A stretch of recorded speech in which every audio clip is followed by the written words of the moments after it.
সাবেক আইন উপদেষ্টা আসিফ নজরুলের বিরুদ্ধে এবার শত কোটি টাকা দুর্নীতির অভিযোগ উঠেছে। সারা দেশে জমিন কেনা বেচার কাজে তদারকিতে থাকা কর্মকর্তাদের বদলি বাণিজ্য করে এই বিশাল অঙ্কের অর্থ হাতিয়ে নেওয়ার দাবি উঠেছে। যেই লেনদেনে আসিফ নজরুল ও তার সঙ্গে তার সহকারীর নাম উঠে এসেছে, এমন অভিযোগ করেন সুপ্রিম কোর্টের আইনজীবী ব্যারিস্টার এম সরোয়ার হোসেন। বুধবার দুর্নীতি দমন কমিশনের কার্যালয়ে ব্যারিস্টার এম সরোয়ার হোসেন আসিফ নজরুলের নামে অভিযোগের আবেদন জমা দেন। আবেদনের সঙ্গে একটি জাতীয় দৈনিকে প্রকাশিত ৮ মাসের সাব রেজিস্ট্রার বদলিতে ঘুষ লেনদেন শত কোটি শিরোনামের প্রতিবেদন সংযুক্ত করা হয়েছে।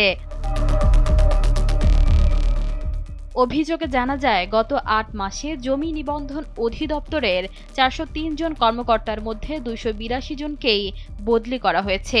দাবি করা হয়েছে, এই ২৮২ জনের মধ্যে প্রায় ২০০ জন তাদের পছন্দের কর্মস্থলে যেতে মোটা অঙ্কের ঘুষ দিয়েছেন। এমনকি অনেক ক্ষেত্রে একজন কর্মকর্তার কাছ থেকে ৫০ থেকে ৬০ লাখ টাকা পর্যন্ত নেওয়া হয়েছে। সরকারি নিয়ম অনুযায়ী কর্মকর্তাদের পদমর্যাদা বা গ্রেড অনুযায়ী অফিসে পাঠানোর কথা থাকলেও ঘুষের বিনিময়ে নিচের পদের কর্মকর্তাদের বড় বা লাভজনক অফিসে বসানো হয়েছে।